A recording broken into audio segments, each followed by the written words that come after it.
Hey guys, Casey Scanlon here. Going to give you a quick fishing report for late October. You know, the fishing is pretty slow right now, in my opinion. It's pretty day to day. Some days you're going to catch them, some days you're going to struggle. You know, most every day we've had to adjust. The bite's been changing. Once you think you got it figured out, you got to switch things up, regroup, and try to re-find them. So the fish are moving a lot. The shad are moving a lot. The lake level is pretty low right now. It's 2 to 3 foot low. I haven't called the lake report, so I don't know the exact numbers on that, but there's a lot of banks showing. You can see the rocks and the transitions really well. And you know, I think that's keeping a lot of the fish kind of off the bank, suspended, and keeping the shad out off the bank too, the lower this water gets. And we're still seeing water temps in the mid 60s, and I think that's pretty consistent throughout the lake. There's parts of the lake that are probably dipping into the lower 60s, but you know, temps were dropping, and then we had that warm weekend last weekend, and it kind of warmed things up a little bit. So currently, you can probably hear in the background, we're getting a lot of rain. And started off this morning, the temps were kind of warmer, but it's been dropping throughout the day. So turning into a cold rain, which is gonna probably help out, man. We've been needing a good rain. It's probably gonna drop those temperatures a little bit, and it's starting to feel like fall. So that should kick these fish into gear, get them shallow, get them moving, and hopefully start them feeding, anticipating that winter. And you know, their metabolism's gonna slow up, so they need to feed up, get big, fat, and healthy so they can prepare for the spring, prepare for the spawn. So that's what they do in the fall. They're chasing those shad around, trying to get big and fat for the winter. So one of my favorite baits when you got some shad out there, when the fish are feeding up for the fall, is a spinner bait. This Trophy Bass Company spinner bait with the painted blades is a killer. It's proven to be a killer no matter what lake you're on, but here in the Ozarks, it's always been a staple. I've got a link in the description here where you can get those, but man, it's an awesome bait. Been catching a lot of big fish on that lately and catch them on it every fall. So been slow rolling that around, 1/2 ounce, 3/4, just depending on how deep you want to fish it. We've been rolling it around the windy banks have been the best. You know, chase the wind around, secondary points, primary points, bluffs, bluff ends, you know, anywhere you can get to the bank and cover some water has been key on windy days. Boat docks have been really good. I'm going back in the creeks, looking for the shad, looking for the boat docks, also looking for the shad themselves. You can drop this bait and reel it right through the middle of them and catch a lot of fish. The sides, corners, fronts of boat docks, even the back sides behind the cables are all primary targets for that. You know, any kind of wood cover, you know, which we don't have a ton of throughout the lake, but as this lake level drops, some of these brush piles are starting to show, and a lot of wood cover you can bang that off of, always a killer in the fall. Also throw in the CS2 spinner bait.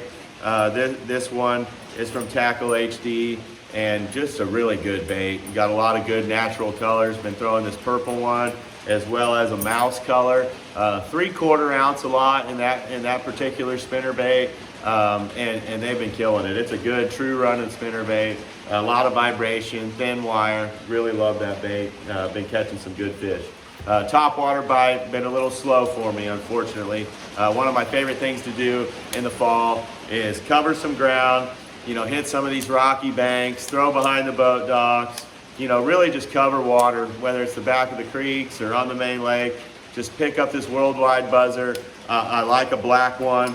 White works really good as well. Just kind of switch it up, see what those fish want on any particular day. But 3/8 ounce, 1/2 ounce on the worldwide buzzer. That one's really awesome. Makes a lot of racket. It of course clicks against the head.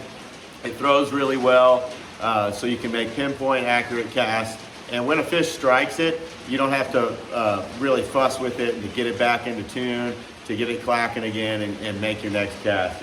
It's you know, catch that fish, put them in the box, and fire back out there and hopefully get another one. So that's what I really love about that buzz bait. My best bait though, and I've said it for several weeks now, has been the jig. This one right here is just a 3/8 ounce black and blue.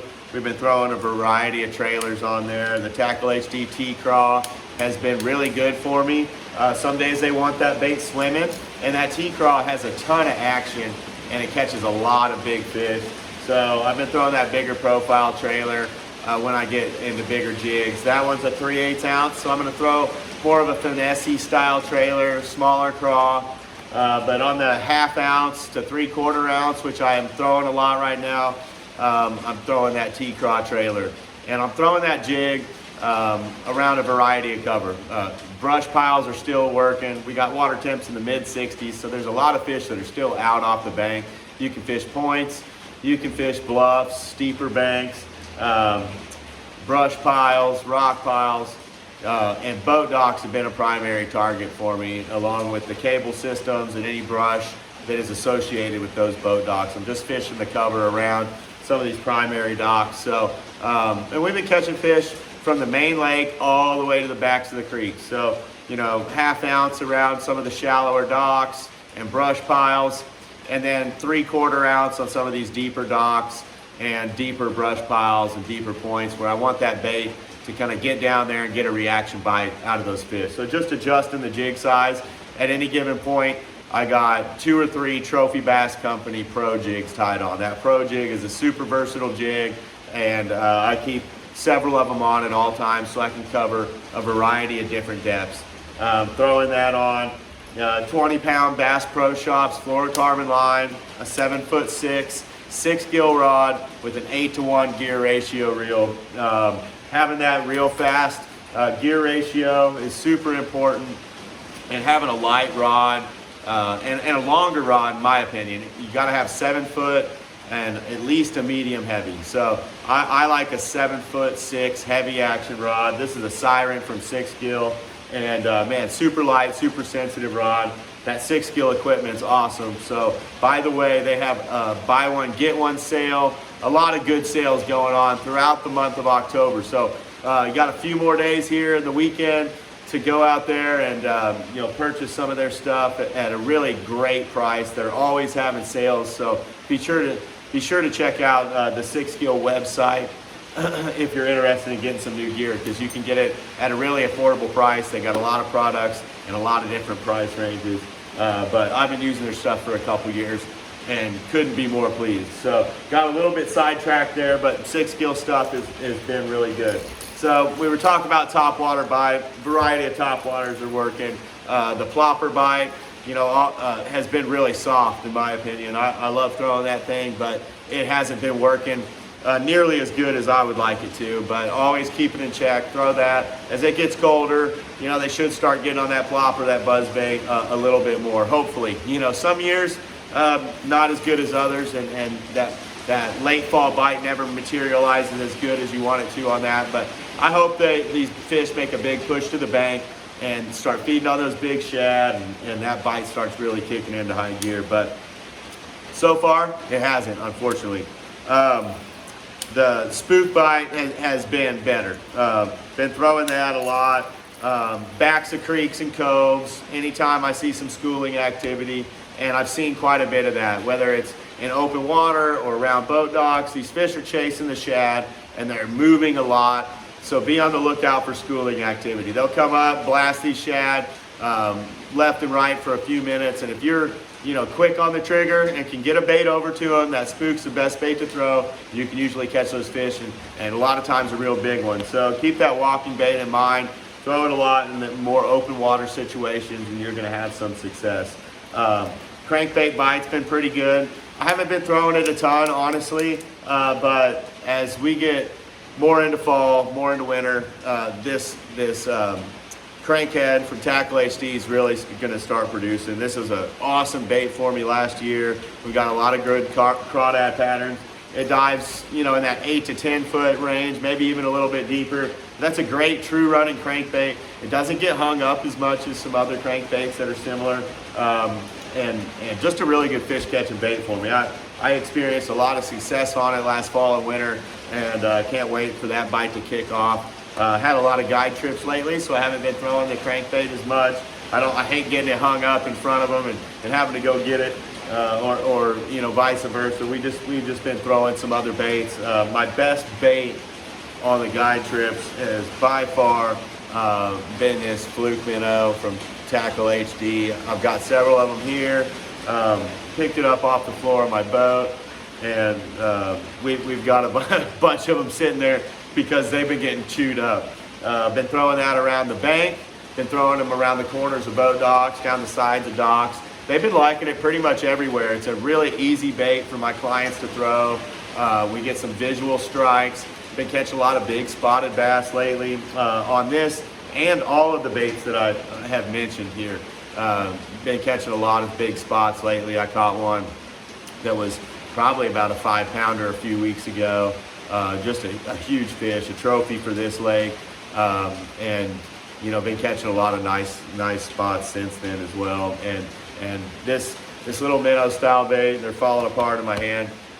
We'll catch them. It's a great bait around the corners of docks. When you see them chasing shad or you know, just up shallow on the bank, it's a fun bite, and a lot of times they'll hook themselves on it. Been throwing on a 4/0 Hayabusa, you know, wide gap hook. That hook will catch a lot of fish for you. The Hayabusa hooks are super sharp. I got them on my Topwaters. I've got trailer hooks on my spinner baits, as you can see, on my buzz baits. They make a lot of awesome products. Check out the Hayabusa stuff. The sharpest hooks you can get, in my opinion, by far. That TBL 930 treble hook is sticky sharp. Check that out on all your crankbaits and for your topwater stuff like that. You're gonna lose a lot less fish. So hooks are a big deal to me. And when you're fishing in the fall and bites are tough to come by, especially keeper bites, you know, that is a really important thing to remember, and is to replace your hooks, keep them sharp, and especially when you're throwing treble hook baits, make sure you got the right rod, reel, line. Keep those fish hooked and put them in the boat. For my jerk baits, and the jerkbait bite's been good. Tackle HD fiddlesticks, whatever jerkbait you like. I love that fiddlesticks because we've been getting a lot of wind. The shad have been surfacing, and it's heavier than a lot of the jerk baits I've been throwing, so I can throw it a real long way. And it being heavier, I can also make a lot more accurate casts around boat docks, which is really what I'm keying on with it a lot of times. And you know, with the Garmin Live Scope, I always keep a jerkbait handy. The Hemdahl jerkbait rod from 6 Gill is awesome. It's got a great action to it. You'll keep those fish pegged. You can throw that bait a long ways. And as you can see, it's great for treble hooks. So I am also throwing the 7-foot. This is a 7-foot medium heavy, and I'm throwing that on a lot of my crankbaits, like a wiggle wart or this crankhead. You know, some of those medium to smaller diving crankbaits, flat sides, things like that, that maybe aren't as easy to cast. That Hemdahl rod is super awesome for loading up on those fish, keeping them buttoned, and making pinpoint accurate casts. So right now, like I said, bite's been tough. It's fall time of the year. The fish have been moving. So make sure to chase down those shad. Wherever you're fishing, whatever you're doing, make sure there's some bait around. Use your electronics, use your eyes, find the shad, and then that'll kind of clue you into where the bass are hiding, and fish the available cover around there. As we start, you know, cooling down, getting more into the fall, these fish are gonna push shallower, closer to the bank. And that bite, like the A-rig, the jerk bait's gonna start working, the crankbait, all your typical cold water stuff's gonna pick up. That topwater bite and spinnerbait bite should get red hot as these big fish start feeding up for the fall. And as always, that Trophy Bass Company Pro Jig is gonna put fish in your boat every day here at Lake of the Ozarks. Day in, day out, 365, that Pro Jig will produce for you. So, you know, fishing here, some days good, some days bad, but all in all, it's Lake of the Ozarks. There's never a bad day out here. There's a lot of fish to be caught, and the fishing's just gonna get better as the water temperature cools down. So until next time, good luck to you. Hope you guys catch a big one.